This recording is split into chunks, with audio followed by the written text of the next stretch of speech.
watch enthusiasts, many of us have been in a situation where we see a newly released watch and BAM! We just know that this particular watch has to join our collection of ever-growing timepieces. This was the case with the Seiko 5 Kentaro Yoshida limited edition collection, a group of watches slightly unexpected from a company which generally plays it safe with their established and proven designs. Most watch enthusiasts know the Seiko 5 is an affordable automatic watch, popular due to its reliability and durability. The day-date display, a robust automatic movement, and a sporty casual aesthetic make it the watch equivalent of a comfortable pair of jeans. So it was refreshing to see Seiko team up with the talented Japanese artist Kentaro Yoshida for these timepieces. The collection is a tribute to time through Kentaro's eyes, inspired by nature. Kenny, who moved down under at the age of 18, uses waves and fauna which reflect the Australian lifestyle, as well as whimsical skeletons in much of his art. And in these watches, Kenny showcases his art across all three dials. The watches in the collection are the Sun, Moon and Beach, which comes on a gold toned bracelet and was the one I chose to add to my collection due to its quirky dial. The Wild Plants and Flowers, which has a green NATO strap, and one I'm also contemplating as a future purchase, and the Clouds and Sky, which comes on a standard black silicone strap. These watches themselves are still Seiko 5s at their core, and you get the dependable 4R36 automatic movement. But they are different in a way that is modern, funky, and a definite conversation starter. I chose the Sun, Moon and Beach as I love the overall look of the dial. So let's look at this watch in a bit more detail. Okay, let's open up this tin here.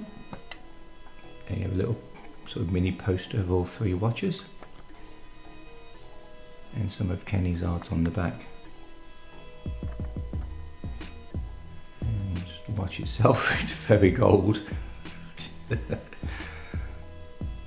Look at that lovely dial.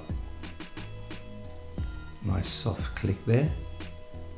And Kentaro Yoshida on the back, which I think looks awesome. Yeah, very nice. That's a great looking back. The dial itself, love the skeleton. You can see the phases of the moon.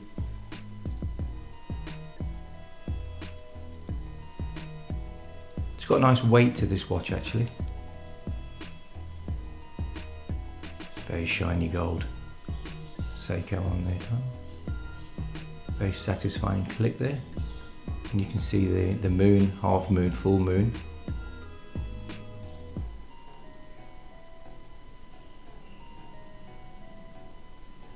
Yeah, it's nice, heavy. It's got a nice feel to it.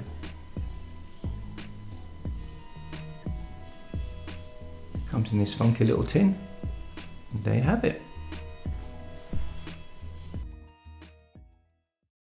G'day everyone and welcome to the channel today, and we are absolutely honoured to have Kentaro Yoshida with us, who is the designer of my latest watch, and I invited him along to ask a few questions and to tell us a little bit about himself. So g'day Kenny, how are you mate?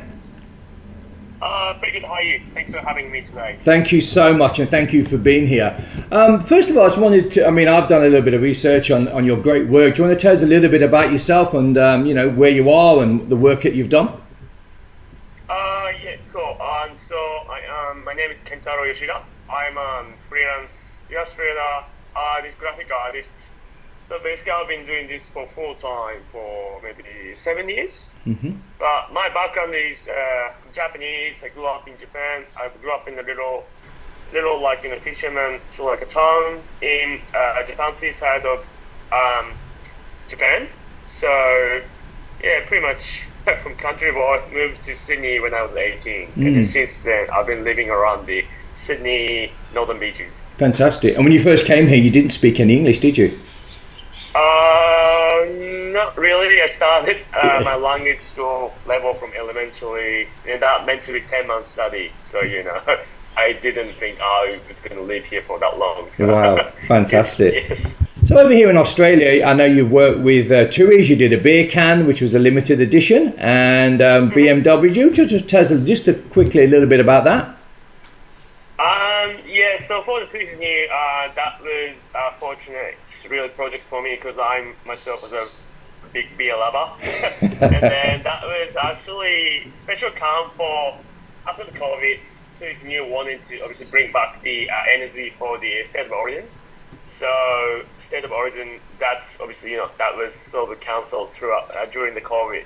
So so that was the first time it came back to public, and they asked me to just do some customized illustrations, a set of illustrations for can design, and yeah, and that was a great project.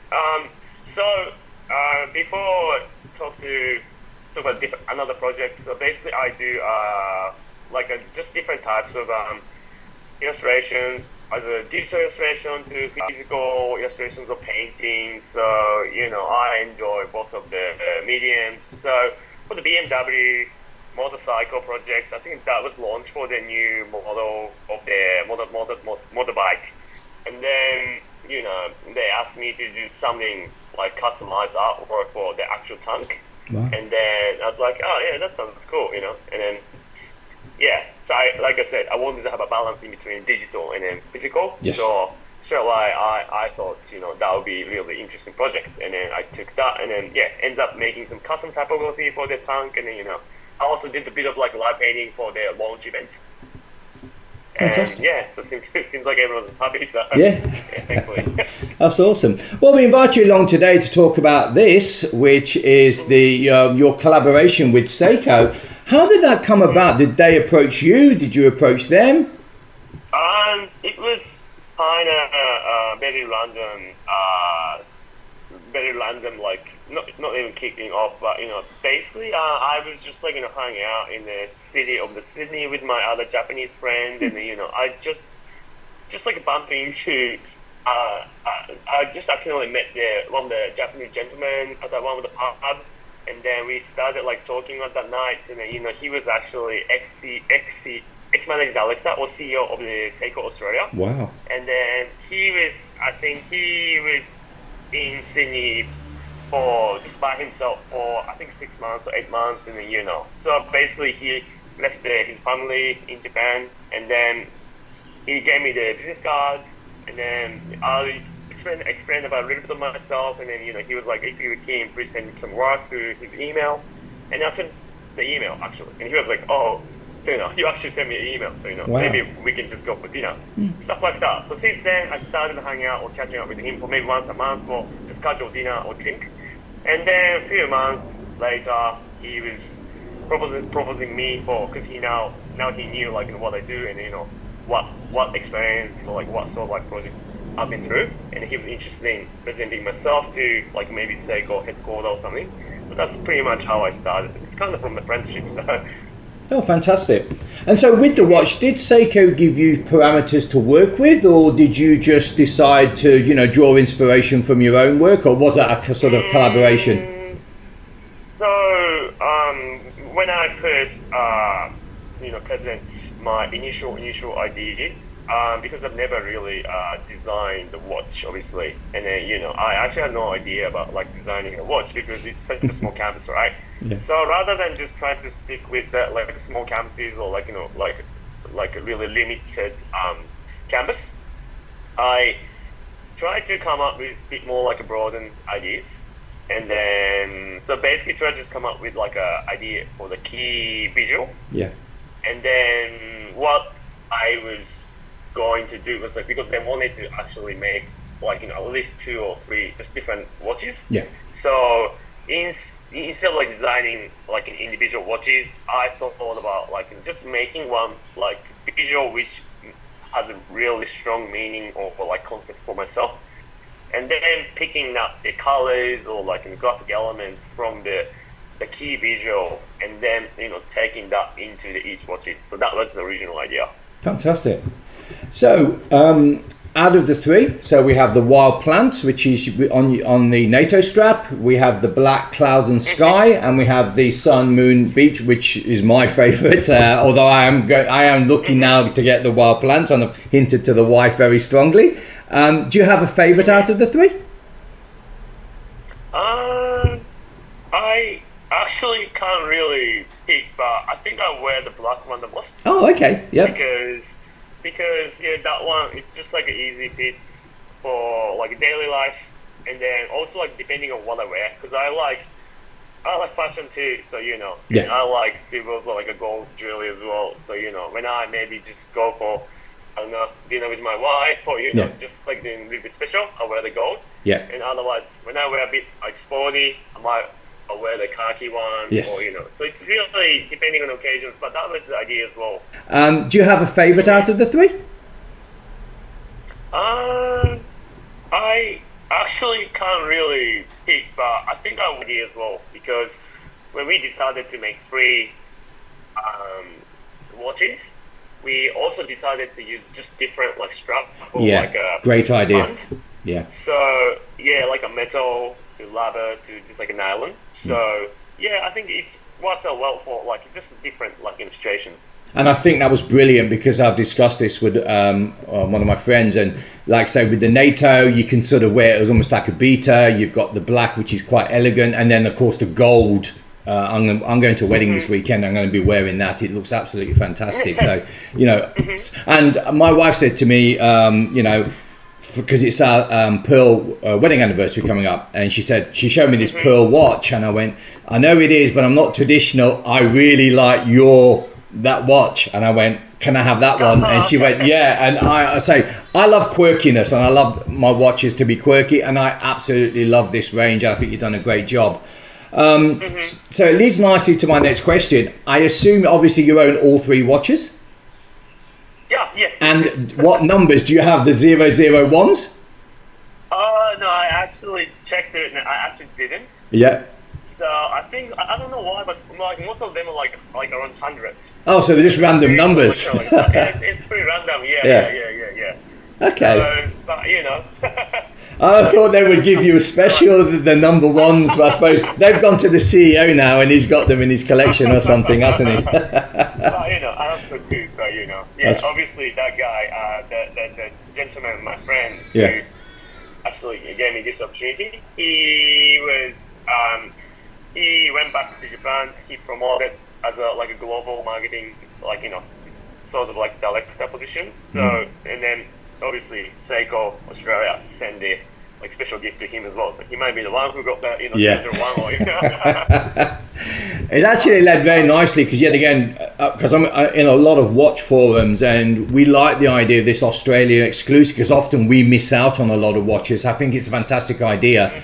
And once I've told a few people about it, they've gone out and bought one. So I'm hoping, by exposing this to everybody and showing them this watch, and if it sells well, we're going to get a lot more of this. And I think it's fantastic that we've got an Aussie flavour on our watches, which is awesome. My next question, do you have I guess you wear watches, I take it. Do you have a favourite watch brand or a watch that you particularly like outside of the Seiko brand? That's actually that question I couldn't find an answer because I was not really a watch person, to be honest. Right, fair enough.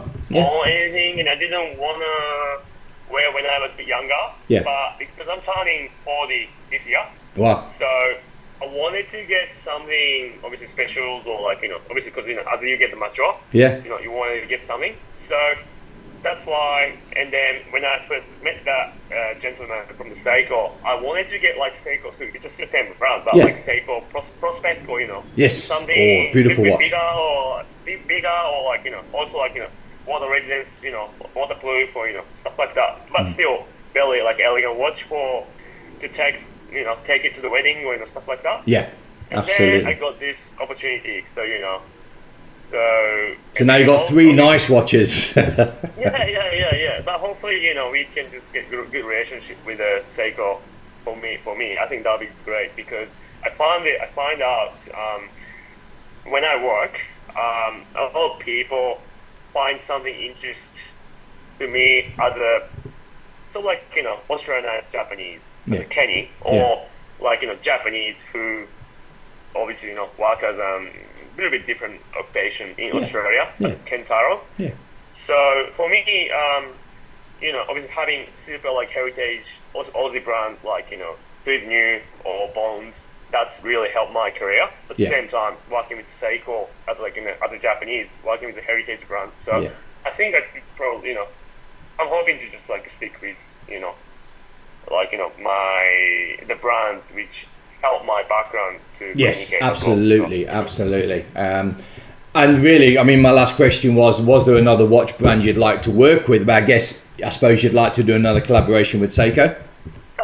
yeah, I mean, if I have a chance, like in another 10 years, I'd love to. Or just, just like still, like, wear or like, having good relationship with them. Yes. I mean, just like another watch brand from Japan, obviously. But as a illustrator, my work is quite busy or quirky. Yes. And it's quite often fun. So that's why I never really thought how Seiko was going to apply my artwork onto the watch. And then I didn't really want to print out on the back of the tire, or back of the the watch, stuff like that. And then how they produced was really subtle, but still like showing my characters. When you reflect it, you can see it. Yes. I really like that subtleness. Yes. Because otherwise it's a bit too loud to wear. So yeah, I mean yeah. So what they did was like really perfect for me. That's why I can wear that. So That is awesome. maybe I'll explore it a bit more as I get older.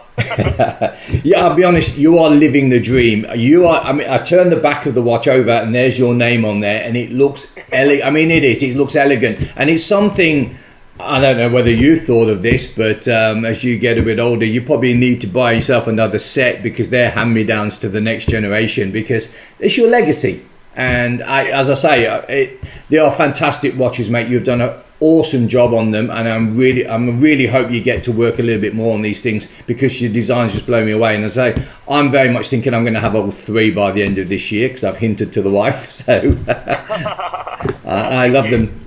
So brilliant. I just want to thank you so much for your time today. It's been an absolute pleasure. No, thank you so much for having me, and I hope you like the watch as much as I do. So I love it. Absolutely love it. Thank you so much and have a great day. all right. So, should you buy one of these watches? If you appreciate unique art, value Seiko's reliability, and want to own one of Horology's iconic watch brands, which appears to have found its sense of humour, then absolutely. These watches are limited to 500 pieces per watch. They are available from most leading retailers for worldwide shipping. In my opinion, the artistry is genuinely cool. Yoshida's style is unique and engaging, and I wanted one as soon as I set my eyes on them. I found the strap to be a bit generic considering the effort put into the watches themselves, but this was an easy and relatively cheap fix. There are certain undeniable charms to this collection. It's quirky, fun, and it doesn't take itself too seriously. In a world of increasingly homogenized watch designs, the Seiko 5 Kentaro Yoshida limited edition screams, "I love art, I value reliability, and yes, I'm perfectly comfortable with a skeleton on my wrist enjoying a day at the beach." Until the next time.